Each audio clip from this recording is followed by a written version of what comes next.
Hey guys, welcome to this lecture series of operating system.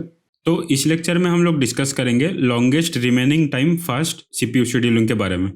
तो longest remaining time first scheduling जो है इसको हम लोग शॉर्ट में एलआरटीएफ के नाम से भी जानते हैं, और ये जो है प्रीएम्प्टिव लॉन्गेस्ट जॉब फास्ट है। मैं उम्मीद करता हूँ कि आप लोग लॉन्गेस्ट जॉब फर्स्ट वाला वीडियो देख चुके हैं। अगर नहीं देख चुके हैं तो मैं डिस्क्रिप्शन में उसका लिंक भी दे दूंगा, और ऊपर आई बटन में भी उसका लिंक मिल जाएगा आपको, तो वो प्लीज़ देख लीजिए। तो लॉन्गेस्ट जॉब फर्स्ट में क्या होता था कि लेट्स से मेरे पास 3 जॉब है, P1 P2 P3, और उसका बस टाइम जो है लेट्स से 6 7 8। तो लॉन्गेस्ट जॉब फर्स्ट में क्या होता है कि जिसका भी बस टाइम ज़्यादा है वो जाएगा सीपीयू में, वो पूरा का पूरा एग्जीक्यूट होगा, उसके बाद कोई नया प्रोसेस जाएगा जिसका बस टाइम सबसे ज़्यादा है। लेकिन एलआरटीएफ में क्या होता है कि हर टाइम इंस्टेंट पे चेक होगा कि जितने सारे प्रोसेसेस हैं जिसका भी रिमेनिंग बस टाइम ज़्यादा है उसको सीपीयू में भेजा जाएगा। तो इसको हम लोग एक एग्जांपल के जरिए देख लेंगे तो आसान रहेगा। तो यहाँ पे मेरा 5 प्रोसेस है, इसका अराइवल टाइम है 00234 और इसका बस टाइम दिया हुआ है। तो अब इसका शेड्यूलिंग कैसे होगा एलआरटीएफ शेड्यूलिंग के हिसाब से। तो इसके लिए हम लोग एक गैंट चार्ट बना लेंगे पहले। तो एट टाइम 0 मेरे पास P1 और P2 प्रोसेस है, तो इसके हिसाब से हम लोग कौन सी जॉब को भेजेंगे जिसका रिमेनिंग बस टाइम सबसे ज़्यादा है। तो यहाँ पे P1 और P2 का रिमेनिंग बस टाइम क्या है 2 और 3। तो P2 का रिमेनिंग बस टाइम ज़्यादा है तो हम लोग P2 को एग्जीक्यूशन के लिए भेजेंगे। P2 का एग्जीक्यूशन होगा 0 से लेके 1 तक। जैसे कि मैंने बोला था हर एक टाइम पॉइंट पे हम लोग चेक करेंगे जितने सारे जॉब्स अवेलेबल है उनमें से किसका रिमेनिंग बस टाइम सबसे ज़्यादा है। तो एट टाइम 1 मेरे पास वही सेम 2 प्रोसेस है, लेकिन इसका रिमेनिंग बस टाइम अभी क्या होगा 2। तो इन दोनों का जो है अभी सेम बस टाइम है रिमेनिंग। अगर दोनों का बस टाइम सेम होगा तो हम लोग उसका अराइवल टाइम चेक करेंगे। जो पहले आया है उसका पहले एग्जीक्यूशन होगा, लेकिन यहाँ पे अराइवल टाइम भी सेम है। तो अगर अराइवल टाइम सेम होगा तो हम लोग कैसे चूज़ करेंगे कि किसको भेजना है जिसका प्रोसेस आईडी कम है। तो हम लोग P1 को जो है फिर एग्जीक्यूशन के लिए भेजेंगे। तो 1 से लेकर 2 तक P1 का एग्जीक्यूशन होगा। अब इसका रिमेनिंग बस टाइम कितना होगा 1, क्योंकि यहाँ पे ये 1 यूनिट के लिए एग्जीक्यूट हो गया। अब एट टाइम 2 P3 भी आ चुका है अभी, तो इसका भी रिमेनिंग बस टाइम कितना है 2। तो अभी इन 3 जॉब में कंपेयर होगा कि किसका रिमेनिंग बस टाइम सबसे ज़्यादा है। तो P2 और P3 का ज़्यादा है, लेकिन दोनों का रिमेनिंग कितना है 2 और 2। तो हम लोग चूज़ किसको करेंगे P2 को, क्योंकि उसका अराइवल टाइम पहले है। तो इसीलिए हम लोग P2 को भेज देंगे फिर से। ये 1 यूनिट टाइम के लिए एग्जीक्यूट होगा, तो 2 से लेकर 3 तक। तो P2 का अब रिमेनिंग कितना हुआ 1। एट टाइम 3 P4 भी अराइव हो चुका है और उसका रिमेनिंग बस टाइम कितना हुआ 5।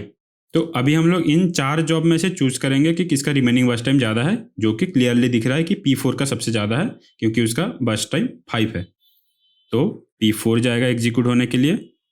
तो 3 से लेकर 4 तक P4 एग्जीक्यूट होगा, इसका रिमेनिंग कितना हुआ 4। तो एट टाइम 4 P5 भी आ चुका है, इसका मतलब मेरे पास सारे जॉब आ चुका है। तो अभी हम लोग कंपेयर करेंगे कि किसका बस टाइम रिमेनिंग बस टाइम सबसे ज़्यादा है। तो P4 और P5 का सबसे ज़्यादा है, तो हम लोग किसको भेजेंगे P4 को, क्योंकि उसका अराइवल टाइम पहले है। तो P4 फिर से जाएगा, 4 से लेकर 5 तक एग्जीक्यूट होगा और इसका रिमेनिंग कितना हुआ 3। अब फिर से एट टाइम 5 चेक करेंगे कि किसका रिमेनिंग टाइम ज़्यादा है, तो अभी P5 का रिमेनिंग टाइम ज़्यादा है। तो ये जाएगा 1 यूनिट टाइम के लिए 5 से लेकर 6 तक। तो मेरा रिमेनिंग कितना हुआ इसका 3। फिर से चेकिंग होगा किसका ज़्यादा है P4 और P5 का, दोनों का 3 है रिमेनिंग बस टाइम। तो किसको भेजेंगे हम लोग P4 को, क्योंकि इसका अराइवल टाइम पहले है। तो फिर से जाएगा P4 6 से लेकर 7 तक और उसका रिमेनिंग कितना हुआ 2। फिर से चेकिंग होगा एट टाइम 7 पे, तो P5 का सबसे ज़्यादा होगा क्योंकि उसका रिमेनिंग है 3। तो हम लोग 7 से लेकर 8 तक P5 का एग्जीक्यूशन करेंगे, इसका रिमेनिंग कितना हुआ 2। एट टाइम 8 पे फिर से चेकिंग होगा किसका ज़्यादा है P3 P4 P5 तीनों का ज़्यादा है, सबका रिमेनिंग कितना है 2 2 और 2।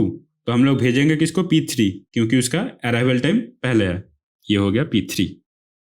इसको हम लोग 1 यूनिट टाइम के लिए भेजेंगे 8 से लेकर 9 तक, रिमेनिंग हुआ 1। फिर से चेकिंग होगा ज़्यादा किसका है P4 और P5 का। P4 को भेजेंगे क्योंकि P4 का अर्ली अराइवल टाइम है 9 से लेकर 10 तक, इसका रिमेनिंग हुआ 1। उसके बाद जाएगा P5 क्योंकि उसका सबसे ज़्यादा है 2 है, तो 10 से लेकर 11 तक जाएगा P5। इसका रिमेनिंग हुआ 1। अब जो है सबका सेम है तो हम लोग अराइवल टाइम के हिसाब से सबको एक एक बार मौका दे देंगे। तो पहले P1 जाएगा, क्योंकि अगर सबका सेम है तो मैं अराइवल टाइम के हिसाब से जाऊँगा। अराइवल टाइम के हिसाब से जाऊँगा तो P1 और P2 का चांस है, लेकिन मैं P1 को चुनूंगा क्योंकि उसका प्रोसेस ID कम है। तो 11 से 12 तक P1 जाएगा, इसका रिमेनिंग हो गया 0। उसके बाद कौन जाएगा? P2, क्योंकि बाकी जो भी 4 प्रोसेस है उनमें से सबसे अराइवल टाइम कम किसका है? P2 का। उसके बाद जाएगा P2 12 से लेकर 13 तक, इसका हो गया 0। उसके बाद जाएगा P3 13 से लेकर 14 तक, ये भी हो गया 0।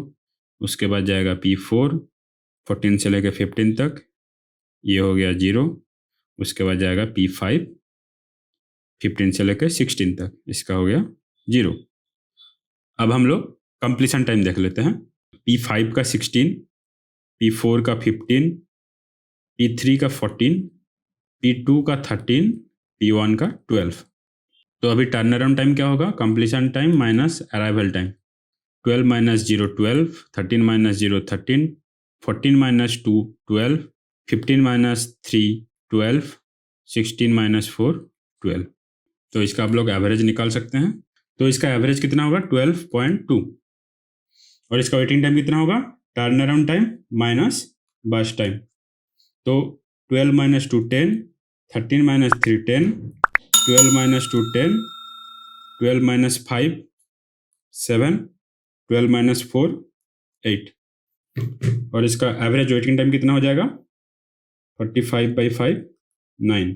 तो अगर देखा जाए तो इसका टर्न अराउंड टाइम और इसका वेटिंग टाइम जो है बहुत ज़्यादा है, जबकि इसका बस टाइम ओनली 2 3 2 5 4 इतना छोटा छोटा बस टाइम है, लेकिन फिर भी टर्न अराउंड टाइम और वेटिंग टाइम बहुत ज़्यादा हो रहा है।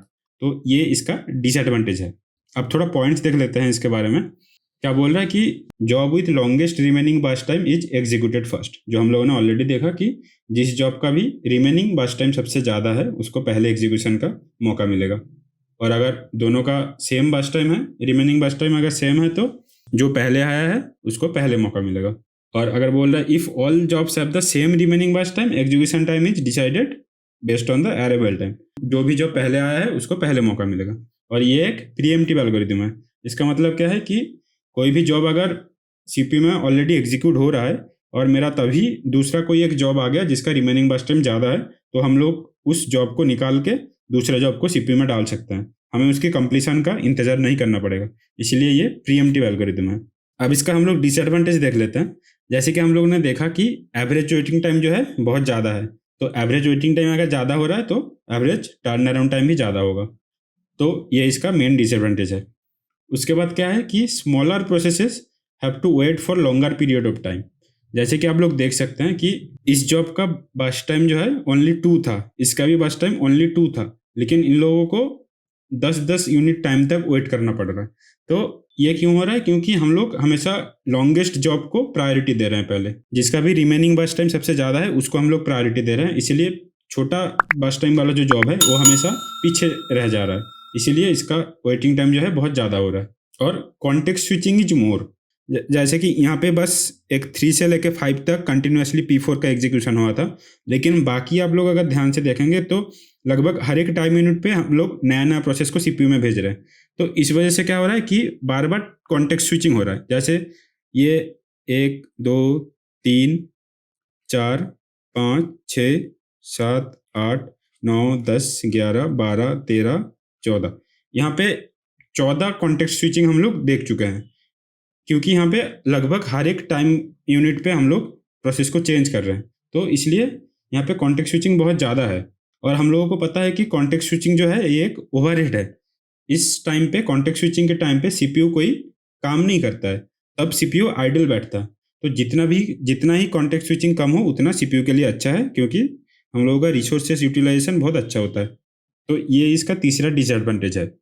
और उसका एडवांटेज क्या हो जाएगा कि यहाँ पे स्टारवेशन पॉसिबल नहीं है, क्योंकि थोड़ा सा इंतजार करना पड़ रहा है जॉब को, लेकिन उसको कभी ना कभी मौका मिलेगा ही मिलेगा। ये इसका खूबी है। जैसे कि आप लोग देख सकते हैं कि यहाँ पे सारा जो जॉब है लगभग सेम टाइम पे कंप्लीट होता है। देख सकते हैं कि सारा जो जॉब है लास्ट तक जाके 12 13 14 15 16 कॉन्जिक्यूटिवली सारा जो जॉब है एक साथ खत्म हो रहा है। तो आज के लिए इतना ही। उम्मीद करता हूँ कि आप कुछ नया सीख पाए। और अगर आपको अच्छा लगा ये वाला लेक्चर तो प्लीज़ लाइक शेयर और सब्सक्राइब कीजिए। और अगर आपका कुछ डाउट है तो कमेंट सेक्शन में ज़रूर पूछिए, मैं आंसर देने की पूरी कोशिश करूँगा। मिलते हैं नेक्स्ट लेक्चर में, तब तक के लिए थैंक यू।